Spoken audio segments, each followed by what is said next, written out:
Hey everybody, welcome to Obscurities and Miniatures, and man, am I tired. It has been a day, let me tell you, but I am quite dedicated to my craft, much like I am to my job, and I could not resist putting together yet another Friday video for you, another Obscurities in literature, and that is Godzilla, the Half-Century War. Sadly, this is a normal-sized book, and it deserves far larger, and I want to say there might actually be an artist's edition, or at least to some of the issues if I'm not absolutely losing my mind. But this is a love letter to all Godzilla monsters from the beginning until the very recent by one of my favorite artists, James Stokoe. And he's done a couple of Godzilla pieces now, quite a few covers, and if ever there was an artist that had the right style to just have an absolute crap ton of rubble, debris, and big scaly monsters, it is Mr. Stokoe, without a doubt. Now, it's funny because every time I love this book, like I said, it's just a love letter to all of the monsters that we've seen over the years in the various Toho movies, and my son being the tokusatsu hipster that he is, he's like, oh, I don't watch any of those Godzilla movies. I'm too cool for that. I only watch like mid-60s stuff from, third-rate production houses that went out of business in 1971. So I love giving him a hard time, and then he'll be like, well, that's not the right Godzilla. That's the Millennium Godzilla. You should have had it. I know. I tease. I love my son, but I love giving him a hard time about his purity tests for tokusatsu gatekeeping, because it totally is. No, I digress. Look at this. You open it up to the very first page, and already you've got this sick double page spread, if the words can come out of my mouth correctly, of Godzilla just nuking stuff. And if I knew my buildings better, I would be able to identify it, but I'm guessing that's like the Kremlin or something.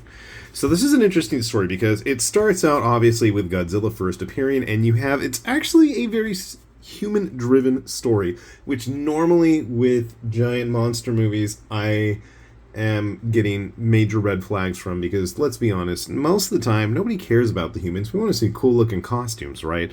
And there's plenty of that, but they do have the characters driving the story. We have Oda Murakami here as a young man, and then over the years as he goes on his personal vendetta against the king of the monsters. And again, I can already hear my son, if I show him this, that's not the right Godzilla, he shouldn't be there, he didn't look like that in 54. Yeah, well, it's okay. But again, just the absolute staggering level of detail, and having seen some of the original pencil work that Mr. Stokoe has done, it is absolutely impressive. It blows my mind every time I see it. And so what we have is the story follows the human characters as he sets together a team to hunt the King of the Monsters, because while it starts in Japan in 54, then we're off to Vietnam in 67, where he also did his Spider-Nam story. Obviously not in this book. But then, well, we do have Godzilla come. We have his buddy Anguirus.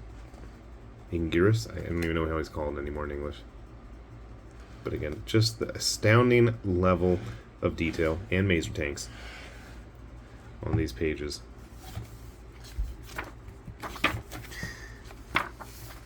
And I think one of the cool things, especially when you have an artist that really knows, loves, and appreciates said monsters, is the sense of movement, dynamicism, the size, the lumbering gait, the intensity, the shaking of the earth as these battles rage.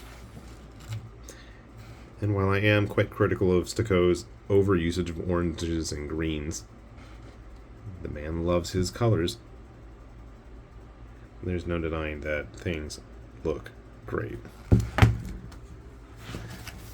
And then as time progresses and our characters get older, we see more and more fun and interesting monsters from the past showing up.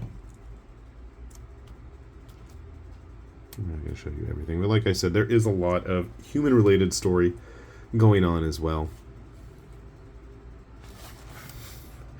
And I know this always bugs my kid.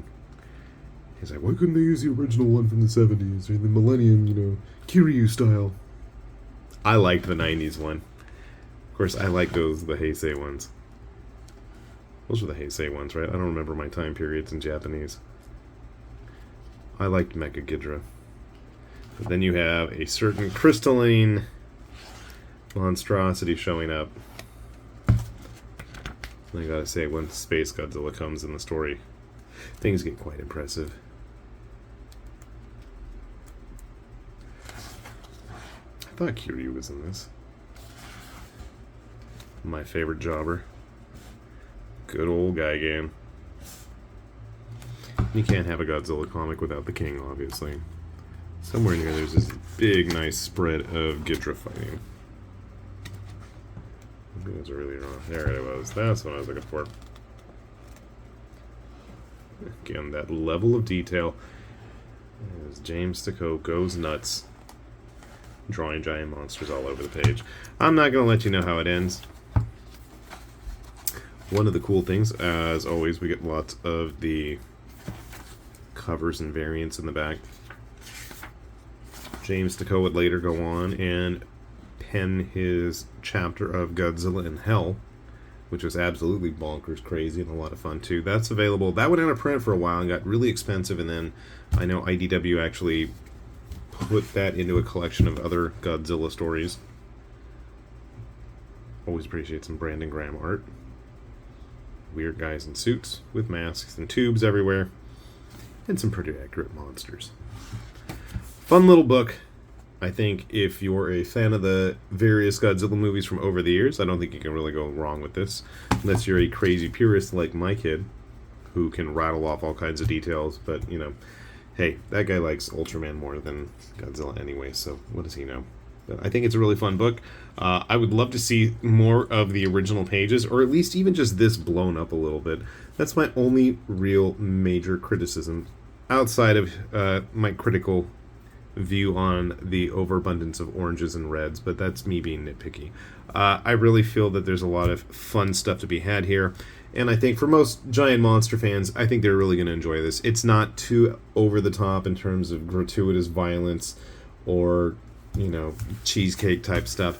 So there's no real worries there. The language isn't really an issue. I think this is the kind of book that, while it may be a little bit risque for like their average 7 or 8 year old, I don't think that most giant monster fans are really going to find anything to fault here. I've said many times I'm a big fan of Stokoe's work, and I'm assuming slowly but surely we're going to continue to see more of his books end up on this channel, a little bit at a time. And while I'm at it, I mean, if there's any books that you guys are curious about me picking up or showing off, I feel like I end up lately doing too many books that are comics, and, you know, maybe I need to get more art books off my shelves. I don't know what people... I've tried looking at, like, the Google Analytics, but they don't make any sense. It's all just a big, giant crapshoot. So, if there's anything you guys are curious about, interested in, besides my usual particular choices in comics, by all means, let me know in those comments down below. So, with that said, this has been High Lord Tamerlane with Obscurities and Miniatures, saying thanks for watching, and we will see you back here soon. Bye-bye!